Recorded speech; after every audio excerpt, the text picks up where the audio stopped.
Hello everyone, welcome back to परीक्षणम।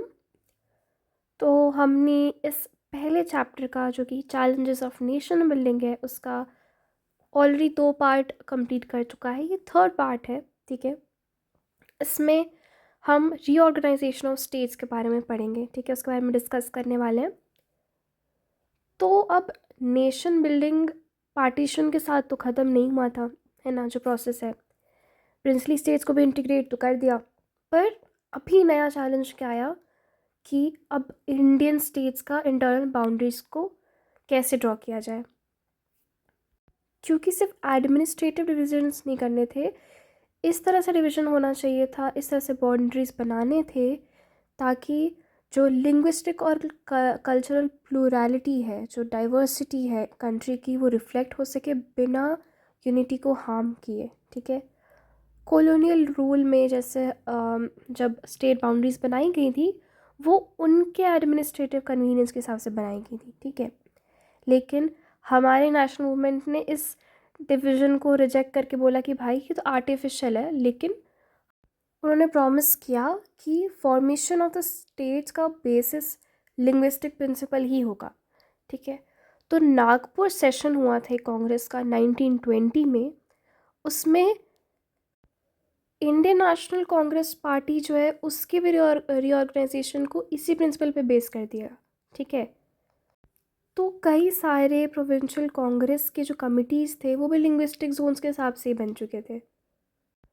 But फिर क्या हुआ, टाइम के साथ साथ चीज़ें बदली और इंडिपेंडेंस के बाद, पार्टीशन के बाद हमारे लीडर्स को लगा कि भाई अगर हम लोग स्टेट्स को लैंग्वेज के बेसिस पे अगर हमने डिवाइड कर दिया या फिर बाउंड्री बना दी तो हो सकता है डिसरप्शन हो, बहुत डिसइंटीग्रेशन हो जाए। ठीक है, जिस तरह से अभी पार्टीशन हुआ, उनको डर था कि भाई कहीं और ना हो जाए कुछ डिसइंटीग्रेशन। ठीक है, उनको लगा कि यार कहीं जो सोशल और इकोनॉमिक चैलेंजेस है कंट्री के, उससे कहीं अटेंशन ना डाइवर्ट हो जाए। तो जो सेंट्रल लीडरशिप थी, जो गवर्नमेंट थी, उन्होंने बोला कि यार ठीक है, तो कुछ टाइम के लिए पोस्टपोन करते हैं इन चीज़ों को। ठीक है, और ये पोस्टपोनमेंट उनके हिसाब से इसलिए ज़रूरी थी क्योंकि यार अभी प्रिंसली स्टेट्स अभी अभी जुड़ी हैं। ठीक है, कई सारी उस टाइम पे काफ़ी चीज़ें थी जो उनका सिचुएशन पक्का नहीं था। ठीक है, और पार्टीशन अभी जस्ट हुआ था, तो मेमोरी जो थी पार्टीशन की वो भी काफ़ी फ्रेश थी, तो उनको डर था एक चीज़ का। बट वही है कि अब जो उसने पोस्टपोन कर दिया। ठीक है, नेशनल लीडरशिप ने ये पोस्टपोनमेंट का डिसीजन जैसे ही दिया, लोकल लीडर्स और लोगों ने इसके अगेंस्ट प्रोटेस्ट चालू कर दिया। ठीक है, कई जगह पे लिंग्विस्टिक मूवमेंट्स होने लगे। ठीक है, सबसे पहले तो जो प्रोटेस्ट थे वो तेलुगु स्पीकिंग एरियाज़ में हुआ था, मद्रास प्रोविंस के। ठीक है, जो आज के तमिलनाडु में भी है, कुछ आंध्र प्रदेश में है, केरला में है, कर्नाटका में है। इस मूवमेंट को अ, विशाल आंध्र मूवमेंट कहते थे। ठीक है, तो ये जो मूवमेंट था उसमें उन्होंने एक सेपरेट आंध्रा का डिमांड किया था कि भाई जो तेलुगु लोग, जो तेलुगु स्पीकिंग एरियाज़ हैं, जो लोग हैं, उनके लिए मद्रास प्रोविंस से अलग होकर एक सेपरेट आंध्र प्रोविंस बनाया जाए। ठीक है, और वहाँ आंध्रा की ऑलमोस्ट सारी ही मैक्सिमम जो पॉलिटिकल फोर्सेस थी वो फेवर में थी कि हाँ भाई एक आंध्र रीजन बनना चाहिए। ठीक है, लिंग्विस्टिक बेसिस पे रीऑर्गेनाइजेशन होना चाहिए मद्रास प्रोविंस का, और हमें आंध्रा चाहिए। ठीक है, इस मूवमेंट में एक बहुत अहम भूमिका निभाई थी पोती श्रीरामुलु जी ने, जो कि कांग्रेस के एक लीडर थे। ठीक है, ये प्रोटेस्ट के फेवर में इन्होंने इनडेफिनेट फास्ट पे चले गए, भूख हड़ताल पे चले गए थे बेसिकली। ठीक है, और 56 डेज़ के बाद इनकी डेथ हो गई थी, और इस डेथ के वजह से काफ़ी अनरेस्ट हुआ लोगों में। ठीक है, वॉयलेंट आउटबर्स्ट हुआ आंध्रा के रीजन में। ठीक है, जो लोग थे सड़कों पर आ गए थे, कई सारे पुलिसकर्मी जो थे आ, उनको वो भी मतलब वो भी चोट उनको भी चोट लगी, प्लस काफ़ी सारे लोगों ने पुलिस फायरिंग में अपनी जान गंवाई थी, काफ़ी सारे इंजर हुए थे। कई सारे लेजिस्लेटर्स जो थे वहाँ के, उन्होंने अपनी सीट से रिज़ाइन कर दिया प्रोटेस्ट में। तो फाइनली जाकर प्राइम मिनिस्टर ने, जो उस टाइम प्राइम मिनिस्टर थे, उन्होंने सेपरेट आंध्रा स्टेट का अनाउंस किया कि हाँ भाई अब एक सेपरेट आंध्रा स्टेट है। ये कब हुआ? दिसंबर 1952 में। ओके, तो ये बेसिकली फर्स्ट लिंग्विस्टिक स्टेट थी जो फॉर्म हुई थी बाद में। अब इसी का देखा देखी कई जगह, ठीक है, ये जो विशाल आंध्रा मूवमेंट हुआ था उसको देखकर कई सारे जगह के लोग इंस्पायर हो गए थे, ठीक है।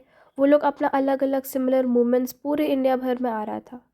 तो यही देखते हुए ये सारे स्ट्रगल्स जो थे उस सब ने सेंट्रल गवर्नमेंट को फोर्स किया, और फाइनली 1953 में स्टेट रीऑर्गेनाइजेशन कमीशन अपॉइंट की गई, ठीक है। और इनका काम था बाउंड्रीज़ जो थी स्टेट की इंडिया में उसको रीड्रॉ करना, ठीक है। ये जो बाउंड्रीज़ थी स्टेट्स की वो लिंग्विस्टिक बेसिस पे ही बननी थी। तो एक 1956 में स्टेट रीऑर्गेनाइजेशन एक्ट आया था, वो पास हुआ। उसके बाद 14 स्टेट्स और 6 यूनियन टेरिटरीज़ फॉर्म हुई, ठीक है। And this was a major reconstruction of the India's political map. But वो सब तो ठीक है, बट एक फियर भी था कि कहीं लिंग्विस्टिक स्टेट्स सेपरेटिज्म तो नहीं प्रमोट कर देंगे आगे जाकर। लेकिन फिर भी डिसीजन लिया गया, ठीक है, लिंग्विस्टिक डिमांड्स को एक्सेप्ट किए गए ताकि डिवीज़न और ना हो, और ये आगे जाकर एक डेमोक्रेटिक सोल्यूशन की तरह ही साबित हुआ है। इसका रिज़ल्ट यही था कि कोई डिसइंटीग्रेशन नहीं हुआ है, ठीक है। हमारी नेशनल यूनिटी को इसने और स्ट्रेंथन किया है, और डेमोक्रेसी को और ज़्यादा इंक्लूसिव बना दिया इसने। डाइवर्स जो भी लिंग्विस्टिक बेसिस पे देखें या फिर एथनिसिटी देखें, हर कल्चरल डाइवर्सिटी, सब चीज़ का रिफ्लेक्शन हो रहा था विदाउट हार्मिंग द यूनिटी। तो यहाँ से we could see like it was finally termed as unity in diversity, ठीक है। इतनी डाइवर्स सिचुएशन में भी the country was united, okay. और ये लास्ट में जाके हमारी डेमोक्रेसी को स्ट्रेंथन नहीं किया। कैसे? क्योंकि इसने डिफरेंसेस को एक्सेप्ट किया, ठीक है। प्लूरल आइडेंटिटीज़ जो थी उनको रिकॉग्नाइज़ किया। तो जितनी भी डिफरेंट स्टेट्स हैं आज इंडिया की, उनकी अपनी ज़रूरतें, उनकी अपनी पहचान को मद्देनज़र रखते हुए वो सारे स्टेट्स जो हैं आज मिलकर एक यूनियन ऑफ इंडिया बनाती हैं, ठीक है। अब ये जो आप लिस्ट देख रहे हो इसको आप थोड़ा और अच्छे से पढ़ना, जो आपके एनसीईआरटी में दिया है उसमें से अच्छे से पढ़ लेना। बट शॉर्ट में हम देखते हैं, बॉम्बे स्टेट जो हुआ करता था बाइलिंगुअल स्टेट हुआ करता था, ठीक है। इसमें दोनों मराठी स्पीकिंग और गुजराती स्पीकिंग लोग होते थे। बाद में बहुत एक पॉपुलर एजुटेशन हुआ था लोगों का। फाइनली 1960 में जाकर दो अलग स्टेट्स महाराष्ट्र और गुजरात बने, ठीक है।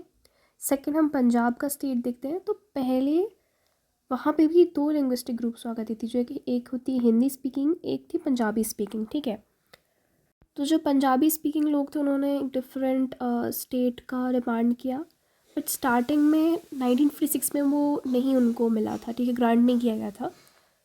लेकिन 1966 में पंजाब, हरियाणा और हिमाचल प्रदेश, ये सब अलग अलग स्टेट्स बन गए, ठीक है। वही मेघालय 1972 में आसाम से कट के बना था, ठीक है। फिर मणिपुर और त्रिपुरा भी 1972 में ही बना। मिज़ोरम और अरुणाचल प्रदेश जो था वो 1987 में बना। और नागालैंड जो था वो कई समय पहले 1963 में ही आ चुका था। जबकि छत्तीसगढ़, झारखंड और उत्तराखंड, ये तीन स्टेट्स जो थी वो सबसे उसके बाद में आई थी 2000 के टाइम पे।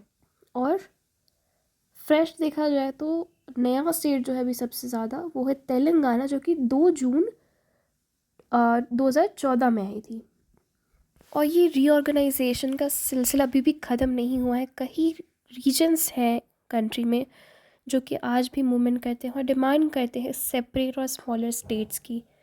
तो इसी के साथ हमारा ये चैप्टर का एक्सप्लेनेशन ख़त्म होता है। ठीक है, कुछ कुछ इम्पॉर्टेंट और भी चीज़ें होंगी जो हम लोग जब क्वेश्चन सॉल्व करेंगे, इसके प्रैक्टिस क्वेश्चंस, तब हम डिस्कस कर लेंगे।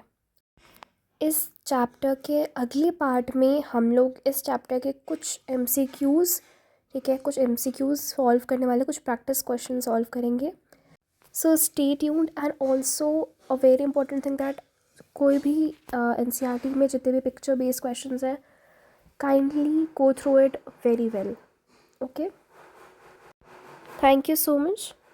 Don't forget to share this video with your friends so that they could get the right guidance as well.